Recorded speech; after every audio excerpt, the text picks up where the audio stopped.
করবেন আব্বু? পাকা কুমড় মাখাবো, তোমার শাশুড়ির বলে খুব পছন্দ। পাকা কুমড় খাওয়া যায়? হ্যাঁ, খুব স্বাদ লাগে। কিভাবে মাখাবেন? এটা কুচি কুচি করে কেটে নেবো, নিয়ে মাখাবো।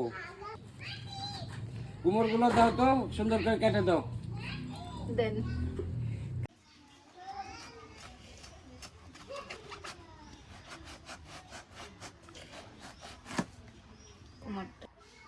কুমড়টা আমাদের কাটা হয়ে যাচ্ছে। তারপরে এবার বিচি বার করব। আমরা কুমড়টা এখন ছিলে নেব।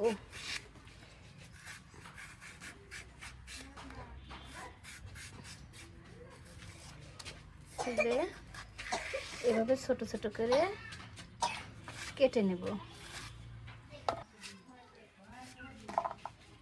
এই যে আমি এবার ভাজা মরিচ দেব,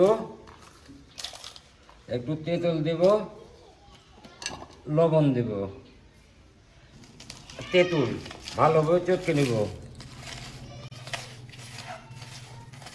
এবার কুমড়াগুলো ভালোভাবে মাখায় নেব। ভালোকে ডলেন শানি মাখান। শাইনছি তো, আরো ভালোকে শানি। এত সুন্দর করে শাইনি দিচ্ছি।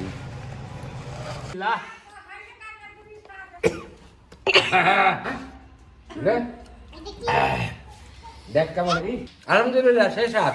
ও থ্যাংক ইউ। খুব স্বাদ হয়েছে, খুব স্বাদ। কি স্বাদ? আর মুখে দেওয়া যাবে না। ইরবেরা ওর মা সেই মজা হচ্ছে, জীবনেও খাইনি এত স্বাদ। অনেক সুন্দর স্বাদ হয়েছে। আমার গাবলা দাও, সেই সৎ বলে, সেই সৎ, সেই খাই দেখি আগে, সেই সৎ।